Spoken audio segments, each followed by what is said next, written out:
Welcome to Meitei news. నేను ప్రసాద్. బండి సంజయ్ కుమారుడు బండి భగీరథకు వెంటనే అరెస్టు చేయాలని, ఏదైతే మైనర్ బాలికకు న్యాయం చేయాలని కోరుతూ బీఆర్ఎస్ పార్టీ నాయకులు అమంగల్ పట్టణంలో పెద్ద ఎత్తున ర్యాలీ నిర్వహించారు. సో ఈ కార్యక్రమంలో ముఖ్య అతిథి ఏదైతే బీఆర్ఎస్ రాష్ట్ర నాయకులు ఆర్ఎస్ ప్రవీణ్ కుమార్ గారు, అట్లాగే ఆ, తెలంగాణ మిషన్ భగీరథ మాజీ వైస్ చైర్మన్ ఉప్పల వెంకటేష్ గారు, అట్లాగే మున్సిపల్ కౌన్సిలర్ ఏదైతే ఆమంగల్ బీఆర్ఎస్ పార్టీ నుంచి కౌన్సిలర్స్ కూడా పెద్ద ఎత్తున ఈ కార్యక్రమంలో పాల్గొన్నారు. అయితే ఈ కార్యక్రమం నిన్న సాయంత్రం 7 గంటలకు ఆమన్గల్ పట్టణంలో ఎంపీడీఓ ఆఫీసు నుంచి బస్టాండ్ ఇట్లా ర్యాలీగా నిర్వహించారు. ఈ కార్యక్రమంలో పెద్ద ఎత్తున మహిళలు, కార్యకర్తలు, నాయకులు పాల్గొన్నారు. చూస్తున్నాం మనం ఆమన్గల్ ఏదైతే మనం తీసుకున్నట్టయితే పెద్ద ఎత్తున కూడా ఇప్పటికే ఎఫ్ఆర్ఐ దాదాపుగా 10 రోజులు అవుతున్న సందర్భంలో ఇతను అందుబాటులో లేడు.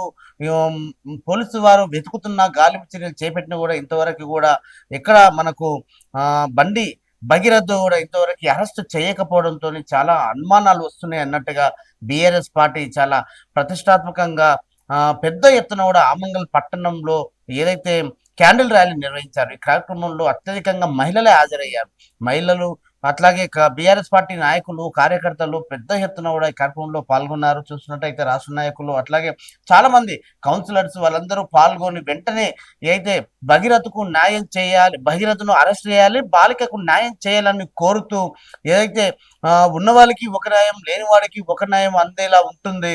ఈ రాష్ట్ర ప్రభుత్వం చూసుకోవచ్చు, కేంద్ర ప్రభుత్వంలో మేమున్నాం, రాష్ట్ర ప్రభుత్వంలో కాంగ్రెస్ పార్టీ కూడా వీళ్ళకు సహకరిస్తుందనే ఒక అనుమానం, ఒక ఆలోచన విధానంతో ఆర్ఎస్ ప్రవీణ్ కుమార్ గారు అయితే పెద్ద ఎత్తున నిన్న మాట్లాడి వాళ్ళ మీద చాలా వాళ్ళని వ్యాఖ్యలు చేస్తారు వాళ్ళ మీద. ఎందుకంటే దాదాపు ఇప్పటి వరకు పోలీసు 1,00,000 మందితో కూడుకున్న పోలీసు వాళ్ళు చూస్తా ఉన్నాం. సో పెద్ద ఎత్తున కూడా ఇప్పటివరకు ఇంతమంది ఉన్న పోలీసు వారు ఒక్కరిని అరెస్ట్ చేయడానికి ఇంతవరకు ఎందుకు ఇంత సమయం పడుతుంది అన్నట్టుగా చూస్తా ఉన్నాం. పెద్ద ఎత్తున కూడా నిన్న క్యాండిల్ ర్యాలీ చేసి ఆ బాలికకి న్యాయం చేయవలసిందిగా ప్రజలు కూడా సంఘీభావం తెలుపుతూ ఈ కార్యక్రమంలో పాల్గొనడం జరిగింది. సో ఈ విషయాలన్నీ చూసుకున్నట్టయితే దాదాపుగా 10 రోజుల నుంచి మనం ఇదే మీడియాలో జరుగుతుంది చూస్తూ ఉన్నాం. కూడా ఎక్కడ కూడా పోలీసు వాళ్ళకు అందుబాటులో లేడు భగీరథ, మాకు ఇంకా ఇంతవరకు చిక్కలేదు. ముందస్తు బెయిల్ కోసం కూడా వాళ్ళు ప్రయత్నాలు చేస్తా ఉన్నారు. ఒకవేళ బెయిల్ వచ్చినాకనే ఆయనని పోలీసు వారి ముందు ప్రవేశపెడతారు, వెంటనే బెయిల్ వస్తుంది, అక్కడ నుంచి ఇంటికి తీసుకెళ్ళొచ్చు అనే ఒక ఆలోచన విధానంతోనే ఏదైతే బీఆర్ఎస్ పార్టీ అన్ని వాళ్ళ దగ్గర ఉన్న ఎవిడెన్స్ అన్ని ప్రూఫ్లతో కూడా మీడియా సమావేశాలు కావచ్చు, ప్రజాక్షేత్రాల్లో కూడా ప్రజలకు చెప్పే ఆలోచన చేస్తా ఉన్నారు. చూసుకున్నట్టయితే నిన్న ఆర్ఎస్ ప్రవీణ్ కుమార్ గారు పెద్ద ఎత్తున మాట్లాడి ఒక ఆలోచన చేశారు. ఇక నిన్న మామూలుగా నిన్న అయితే బీఆర్ఎస్ పార్టీ నాయకులు పెద్ద ఎత్తున కూడా ఆమంగల్ పట్టణంలో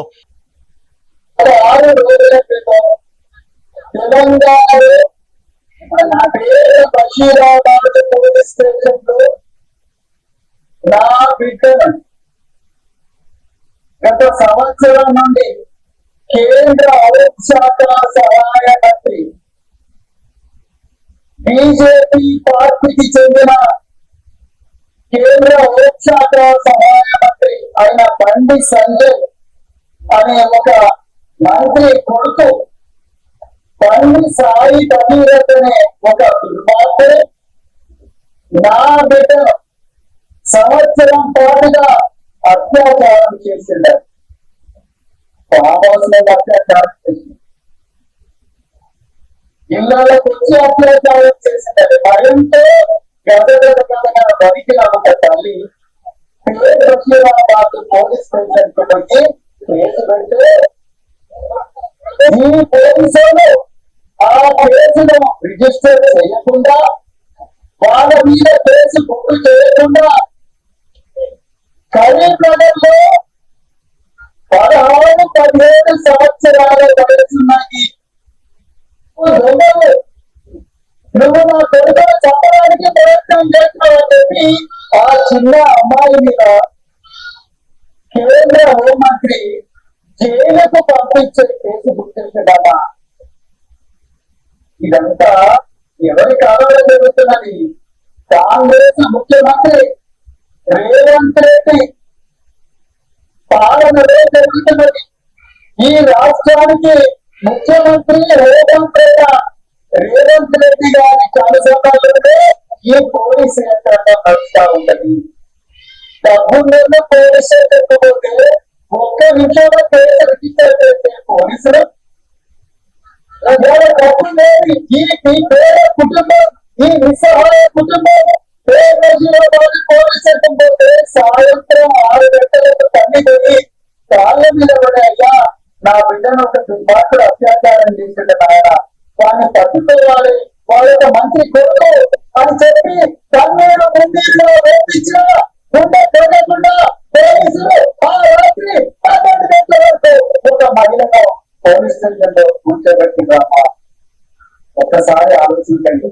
దాని తర్వాత బీఆర్ఎస్ పార్టీ రోడ్డు మీదకి వచ్చి మీలాంటి అమ్మల వాక్యాన్ని తిట్టడానికి తిండి లేకపోయినా, ఉండడానికి ఇల్లు లేకపోయినా ఈ బిడ్డ మా బిడ్డ అని చెప్పి రేపు ఇదే అత్యాచారం మా బిడ్డ దుర్మార్గులు చేస్తారని రోడ్ల మీదకి వచ్చి పోరాటం చేస్తే అప్పుడు ఈ దుర్మార్గులు ఎఫ్ఐఆర్ ఇచ్చిందమ్మా. మరి పోలీస్ స్టేషన్లో కేసులు తీసేస్తే అమ్మాయిల మీద అత్యాచారం జరిగితే వెంటనే పోలీసులు అరెస్ట్ చేయాలి. ఎందుకంటే అన్నం పుణ్యం ఎరగని బిడ్డలు, అమ్మాయిలు ఎవరైనా దుర్మార్గులు వీళ్ళ మీద లైంగిక వాంఛలు తీర్చుకుంటే, అత్యాచారం చేస్తే, బలాత్కారం చేస్తే ఈ పిల్లలకు దూరుండదు. ఏడవడం తప్ప ఏమీ తెలియని చిన్నారులు వాళ్ళ బాధలు చెప్పుకోలేరు. కాబట్టి వీళ్ళ మీద అత్యాచారం బలాత్కారం చేసిన ఏ కుటుంబమైనా కూడా వెంటనే జైలుకు పంపించాలని చెప్పి చట్టం తీసుకొస్తే ఆ చట్టంలో వీళ్ళకు బెయిల్ వెంటనే జైలుకు పంపించాలని రాసి ఉన్నప్పటికీ కూడా పోలీసులు ఆ దొంగను, ఆ దుర్మార్గుని, తండ్రి సాయి భగీరథుని దుర్మార్గుని వాడిని విడిచిపెట్టిండ్రమ్మా. వాడు పారిపోయాడు. ఇప్పటి వరకు దొరకలేదు. కేంద్ర హోంమంత్రి కొడుకు 6 రోజుల నుంచి పరారీలో ఉన్నాడమ్మా. ఈ తెలంగాణలో 1,00,000 మంది పోలీసులు, ఈ 1,00,000 మందికి బాసు ఈ పాలమూరు బిడ్డ అని చెప్పుకునే రేవంత్ రెడ్డి ఇలా వాళ్ళకి బాసు. ఇలా పోలీసులకు ఆ దుర్మార్గుడు, ఆ దొంగ ఎందుకు దొరకలేదంటే తెలంగాణ ముఖ్యమంత్రి రేవంత్ రెడ్డికి, బండి సంజయ్కి వాళ్ళకు దోస్తానా ఉన్నదమ్మా. వాళ్ళిద్దరు నేను దోస్తున్నాం, నేను బీజేపీలో ఉంటా, నువ్వు కాంగ్రెస్ లో ఉంటే మనిద్దరం కలిసి తెలంగాణలో ఈ అమ్మాయిల జీవితాలు నాశనం చేద్దాం అని చెప్పి వీళ్ళు అనుకున్నారా? ఇవాళ మన అందరం కూడా అడిగారు తల్లి. ఈ రోజు మన ఇళ్లలో మన బిడ్డలకి జరిగితే మన బిడ్డలే భూగోళం కలిసి మంది చెట్టు కట్టేస్తున్నారు. ఒక్కసారి చెప్పండి తల్లి.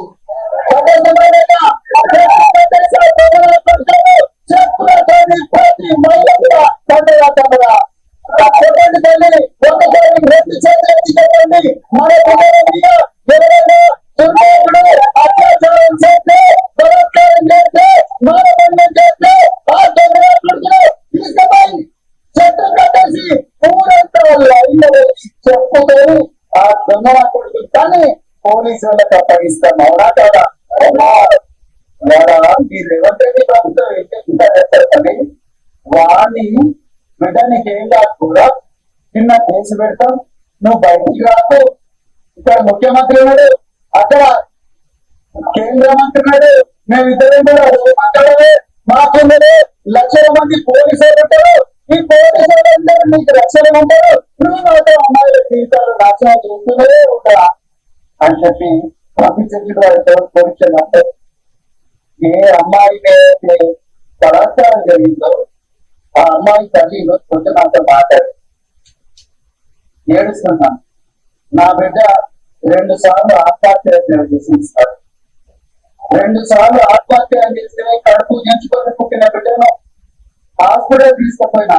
ఈ దుర్మార్గుడు నా బిడ్డతో దిగిన ఫోటోలు ఏదైతే ఉన్నాయో ఆ ఫోటోలను ఈ ప్రపంచం అంతా కూడా వీడియోలన్నా సెల్ ఫోన్లన్నా సర్క్యులేట్ చేస్తున్నారు. ఇంతమంది 1,00,000 మంది పోలీసులు ఉన్నారు.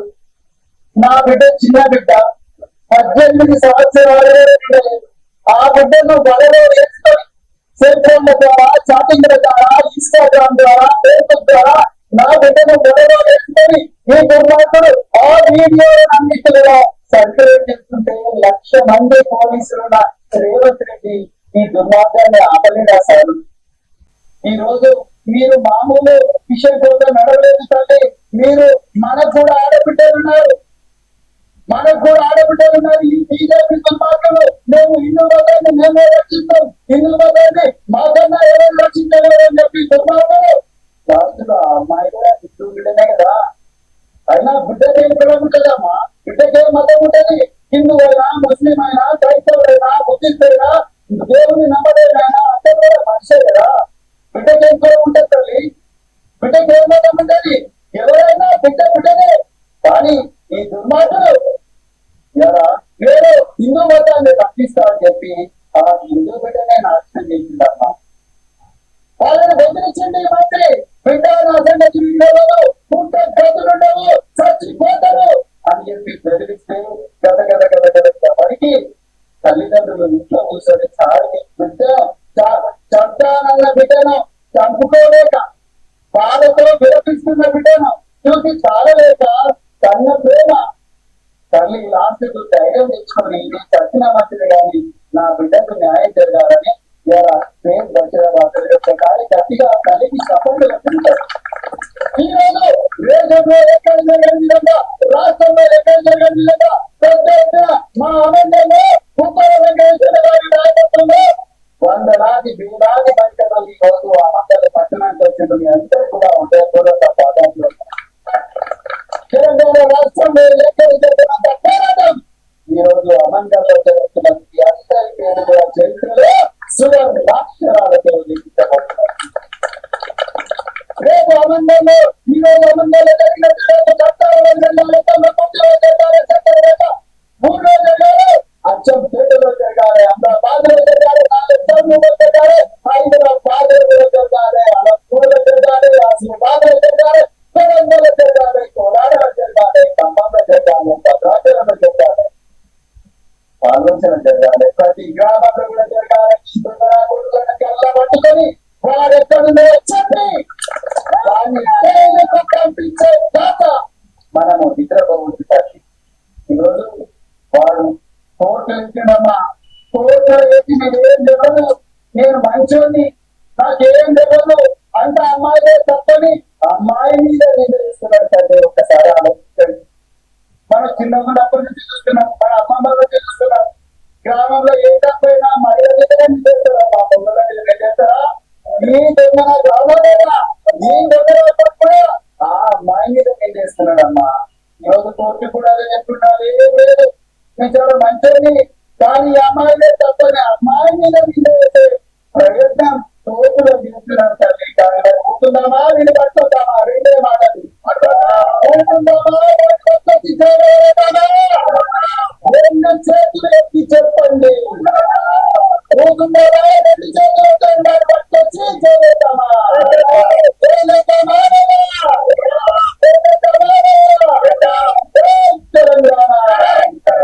కేసీఆర్ గారికి గ్రామాలకు తీసుకెళ్ళిపోవాలి, కనకొండపల్లికి తీసుకెళ్ళిపోయినా కనకొండపల్లి పెట్టారు, కేజంపేటలో జరగాలి, అదే విధంగా మాడుగులలో జరగాలి, అదే విధంగా కల్వకుర్తిలో జరగాలి. కల్వకుర్తి పట్టణంలో లక్షలాది మంది, వేలాది మంది బయలు వచ్చి ఆ మైనర్ బాలిక కోసం, ఆ మైనర్ బాలిక రక్షణ కోసం మీకు అధికారం ఇచ్చింది మా అమ్మాయిల మీద అగత్యాలు, అత్యాచారాలు చేయడం కోసం. ఆ దొంగలను పట్టుకొచ్చి వాళ్ళని అర్జెంట్ గా జైల్లో పడేసేదాకా నిన్ను పదలు అని చెప్పి ఈ రేవంత్ రెడ్డికి మనము మెసేజ్ ఇవ్వాల్సిన అవసరం ఉన్నది.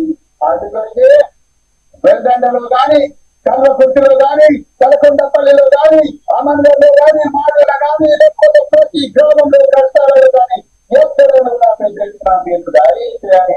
గ్రామాలకు పోయి నలుగురు మహిళలు కొట్టుకున్న చోట, కూలికి పోయిన చోట, పెళ్లిళ్ళకు పోయిన చోట, పేరెంటాలకు పోయిన చోట, అన్ని చోట్ల కూడా ఈ అమ్మాయికి జరిగిన అన్యాయాన్ని గురించి మనం అందరం మాట్లాడాలి. దీనికి మీరందరూ కూడా సహకరించాలని చెప్పి కోరుకుంటూ, ఇంత రాత్రైనా మీరందరూ కూడా ఎంతో ప్రేమతో, ఎంతో ఉత్సాహంతో ఇక్కడికి వచ్చినందుకు మీకు మరొకసారి ధన్యవాదాలు చెప్తూ, జై తెలంగాణ, జై తెలంగాణ, కేసీఆర్ గారి నాయకత్వం, కేసీఆర్ గారి నాయకత్వం. చూసుకున్నాం. ఆర్ఎస్ ప్రవీణ్ కుమార్ గారు గ్రామాలలో ఉండే మహిళలకు కూడా అర్థమయ్యేటట్టు పూసగుచ్చినట్టు చెప్పే ప్రయత్నం చేశారు. నిజంగానే ఒక మైనర్ బాలికను ఇబ్బంది పెట్టి మద్యం తాగించి ఆమెను ట్రాప్ చేసి మోసం చేసి నిజంగా మళ్ళీ రిటర్న్ కేసు పెట్టే ఆలోచన చేస్తా ఉన్నారు. ఇటు కేంద్ర ప్రభుత్వం వాళ్ళకు సహకారం ఉంది, రాష్ట్ర ప్రభుత్వం సహకారం ఉంది. ఇక్కడ హోమ్ మినిస్టర్ గా, హోం మంత్రిగా సీఎం ముఖ్యమంత్రి రేవంత్ రెడ్డి గారు కొనసాగుతున్నాడు. అక్కడ కేంద్రంలో వాళ్ళే ఉన్నారు కాబట్టి ఇక్కడ ఈ అబ్బాయిని ఏదైతే భగీరథను తప్పించే ప్రయత్నం చేస్తా ఉన్నారు. ఏదైతే బండి సంజయ్ కుమార్, రేవంత్ రెడ్డి మంచి దోస్తాల్లో ఉన్నారు అన్నట్టుగా ఆర్ఎస్ ప్రవీణ్ కుమార్ గారు ఒక వ్యాఖ్యలు చేశారు. నిజానికి రాష్ట్ర ప్రభుత్వం కూడా ఎఫ్ఐఆర్ అయినప్పటికీ వారం 10 రోజులు అయినప్పటికీ కూడా 1,00,000 మంది పోలీసులు ఉన్న ఈ తెలంగాణ రాష్ట్రంలో ఒక్కరిని పట్టుకోలేకపోతా ఉన్నారు. ఇంతవరకు కస్టడీ రిమాండ్ చేయలేకపోతా ఉన్నారు. ఇది పోలీసు వైఫల్యమా లేకపోతే రాష్ట్ర ప్రభుత్వం వైఫల్యం అన్నట్టుగా ఆర్ఎస్ ప్రవీణ్ కుమార్ గారు చాలా డీటెయిలింగ్ గా ఇచ్చే ప్రయత్నం చేస్తాను. నేను ఏదైతే ఆమంగల్ పట్టణంలో ఏదైతే వాళ్ళు క్యాండిల్ ర్యాలీగా ఏదైతే ఆ సమావేశం ఈ కార్యక్రమం ఏర్పాటు చేసే దాదాపుగా 500-600 మంది ఈ ఒక్కటే ఆ కార్యక్రమానికి హాజరయ్యారు. అక్కడ ఉన్న వాళ్ళు కూడా ప్రతి ఒక్కరు కూడా వాళ్ళకు అర్థమయ్యే విధంగా కూడా ఆర్ఎస్ ప్రవీణ్ కుమార్ గారు చెప్పే ప్రయత్నం చేశారు. నిజానికి వాళ్ళు ముందస్తు బయలు కోసం ఒక దిక్కు ఒక రకంగా ప్రయత్నాలు జరుగుతూ ఉన్నాయి, ఒక రకంగా ఈ అబ్బాయిని దాచిపెట్టే ప్రయత్నాలు జరుగుతూ ఉన్నాయి. బండి సంజయ్ కుమార్ వచ్చి ప్రజాక్షేత్రంలో వేరే ఆలోచన విధానంతో కార్యకర్తలు చెప్పే ప్రయత్నం చేస్తూ ఉన్నారు. రాష్ట్ర ప్రభుత్వం నేను ఎప్పటికప్పుడు మానిటరింగ్ చేస్తూనే ఉన్నానని ఏదైతే హోమ్ మినిస్టర్ గా కొనసాగుతున్న రాష్ట్ర ముఖ్యమంత్రి యనమల రేవంత్ రెడ్డి గారు చెప్పే ప్రయత్నాలు చేస్తూ ఉన్నారు. కేంద్రంలో వాళ్ళ ఆలోచన విధంగానే వాళ్ళు చెప్పే ప్రయత్నాలు చేస్తూ ఉన్నారు. మొత్తానికి బీజేపీ అధిష్టానం ఏదైతే బండి సంజయ్ కుమార్ గారి మీద ఎలాంటి ఒత్తిడి అయితే తేలేకపోతా ఉన్నారు. ఆయన మా కేంద్ర మంత్రిగా కొనసాగుతున్నాడా లేకపోతే ఇంకేమైనా ఆయన బర్తరఫ్ చేయాలని నిన్న వీళ్ళు చాలా వరకు స్లోగన్లు కూడా ఇచ్చారు. ఎంబడే భారతీయ జనతా పార్టీ హిందూ ధర్మము, హిందువులము, మేము ఆడపిల్లలని బాగా కాపాడుకుంటాము, మా సిద్ధాంతాలు వేరు, మా కట్టుబాట్లు వేరు, మా ఆలోచన విధానం వేరు, అన్ని రాజకీయ పార్టీలు వేరు, మా రాజకీయ పార్టీ వేరు అన్నట్టు చెప్పుకుంటున్న బీజేపీ భారతీయ జనతా పార్టీకి వీరు ఒక సవాల్ విసిరారు. నిజంగా ఒక కుటుంబంలో ఎవరైనా తప్పు చేస్తే ఆ కుటుంబానికి మొత్తం వాళ్ళకు అందులో భాగం ఉంటుంది, ఆ కుటుంబానికి కూడా వాళ్ళు నష్టం జరుగుతుంది. అదే కుటుంబంలో ఆ అబ్బాయి ఇంత పెద్ద తప్పు చేసి ఇంకా మీరు ఆయన్ని బర్తరఫ్ చేయకుండా ఆ మంత్రివర్గంలో కొనసాగిస్తున్నారు. ఇది భారతీయ జనతా పార్టీ కట్టుబాట్ల, ఇదే నా మీ సిద్ధాంతం అన్నట్టుగా బీజేపీ నాయకులు కూడా వీళ్ళు ఒక కౌంటర్ ఇచ్చే ప్రయత్నం చేస్తా ఉన్నారు. ఆడపిల్ల అంటే అమ్మలాగా మనం నమస్కరించాలని మీరు రోజు చెప్పుకుంటున్న విధానంలో మరి ఒక మైనర్ బాలిక మీద ఇంత అన్యాయం జరిగితే బీజేపీ నాయకులు ఎందుకు మాట్లాడట్లేదు అన్నట్టుగా ఆర్ఎస్ గారు వాళ్ళకు కౌంటర్ ఇచ్చే ప్రయత్నం చేస్తా ఉన్నారు. ఎప్పటికైనా మేము ఇప్పటివరకు తప్పు చేసిన వాడికి శిక్ష పడే వరకు మేము ఊరుకోము. ప్రతి మండల స్థాయి నుంచి ప్రతి గ్రామ స్థాయి వరకు కూడా మేము ఇలాంటి ర్యాలీలు ఏర్పాటు చేస్తాము. ప్రతి ఒక్కరికి చెప్పే ప్రయత్నం చేస్తాము. ప్రతి మండల వైజ్ గా, నియోజకవర్గ స్థాయిగా, జిల్లా స్థాయిగా, రాష్ట్ర స్థాయిగా ఇలాంటి కార్యక్రమాలతోని రోజుకొక కార్యక్రమం చేసి భారతీయ జనతా పార్టీ కేంద్ర మంత్రి బండి సంజయ్ కుమార్ కొడుకు చేసినటువంటి తప్పుని గ్రామ స్థాయిన ఎండగట్టే ప్రయత్నం చేశారు. వారికి శిక్ష పడే వరకు కూడా మేము ఇలాంటి పోరాటాలు, ఇలాంటి ర్యాలీలు, ఇలాంటి నిరసన కార్యక్రమాలు చేస్తాం అన్నట్టుగా నిన్న ఆర్ఎస్ గారు ఎంతో ఆవేదనతో, దుఃఖంతో మాట్లాడారు. నిజానికి ఆయనను దాచిపెడతా ఉన్నారు. దీనికి ఆయనకు శిక్ష పడకుండా, ఇంతవరకు అరెస్ట్ చేయకుండా రాష్ట్ర ముఖ్యమంత్రి అంటే హోమ్ మినిస్టర్ గా కొనసాగున్న ముఖ్యమంత్రి పాత్ర కూడా ఉందని కాంగ్రెస్ పార్టీని కూడా విమర్శించే ప్రయత్నాలు చేస్తా ఉన్నారు. ఇక బండి సంజయ్ కుమార్ అంటే కేంద్ర ప్రభుత్వంలో మేమున్నాం, రాష్ట్ర ప్రభుత్వంలో కాంగ్రెస్ ఉంది, మేము ఇద్దరం దోస్తులం, మా దోస్తులం కుటుంబంలో జరిగినటువంటి అంశాన్ని మేము కాపాడుకుంటాం అనే ప్రయత్నంలో కాంగ్రెస్ ఇంట్లో ఉందన్నట్టుగానే ఆర్ఎస్ ప్రవీణ్ కుమార్ గారు చెప్పే ప్రయత్నం చేస్తా ఉన్నారు. సో చూడాలి, ఈ రోజు రేపో ముందస్తు బెయిల్ అప్లై చేసిన ప్రకారంగా చూసుకున్నట్టయితే వాళ్ళు బెయిల్ వచ్చే ఆలోచన ఉంది. ఆ బెయిల్ వచ్చిన తర్వాతనే భగీరథను ముందుకు తీసుకొస్తారు. ఆ తర్వాత బెయిల్ ద్వారా మళ్ళీ ఇంటికి తీసుకెళ్తారనే ఆలోచన, కుట్ర జరుగుతుంది. మొత్తానికి ఏదైతే మైనర్ బాలికకు న్యాయం జరిగే వరకు మేము ఊరుకోము, బీఆర్ఎస్ నాయకులు, బీఆర్ఎస్ కార్యకర్తలు, బీఆర్ఎస్ మహిళలు అన్నట్టుగా ఆయన చెప్పే ప్రయత్నం చేశారు. మొత్తానికి ఇదండి. మొత్తానికి రేపు ఏం జరగబోతుందో మరొక అంశంతో మీ ముందుకు వస్తాను. చూస్తూనే ఉన్నాను మీటీ న్యూస్. నేను మీ ప్రసాద్.